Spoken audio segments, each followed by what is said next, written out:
9. klassiga on meil praegu kuritegevuse teema, täna lõpetasime sellega, siis me mängisime soojendusharjutuseks sellist mängu nagu Who is the Burglar?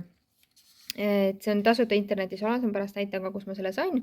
Ühesõnaga, kõigepealt siis ma jagasin igale õpilasele ühe sellise rollikaardi ja lihtsalt nad said selle kaardi, ma rohkem ei täpsustanud midagi ja lasin neil 10 minutit üksteisega tuttavaks saada.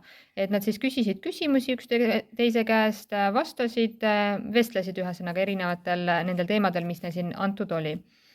Nii, siis 10 minuti pärast lugesin ma neile siis ette, et mis toimus. Et siin on see story on olemas, et eelmisel õhtul siis murti sinna panka sisse ja politsei tuli ja koha pealt leiti siis asitõendeid.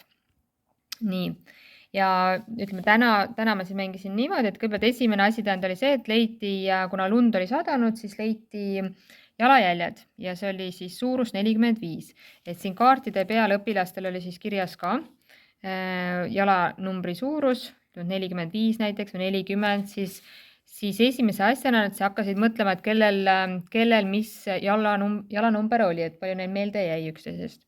Et ma andsin ka teise vihje kohe ja teine vihje oli see, et koha pealt leiti ka sünnipäevakaart, mille peal oli siis kirjas Happy 41st birthday, ehk siis nad tuletasid kohe meelde, et kes nendest siis olid 41-aastased.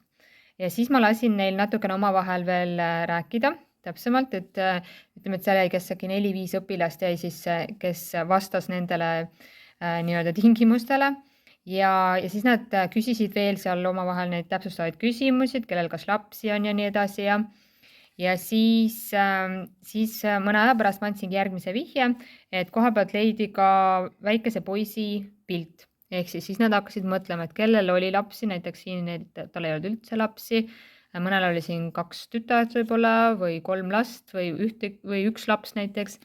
Et siis nad nagu tuletasid veel meelde, et kellel oli siis üks poeg ja siis ma arvan jäigi äkki 4 õpilast, 3-4 õpilast äkki jäi või oli kuskil niimoodi, jäi siis veel nii-öelda pinnale ja siis lõpuks viimase vihjena ma ütlesin, et koha pealt leiti ka mopp ja hari ja siis selgus, et see õpilane oligi siis pangaröövel.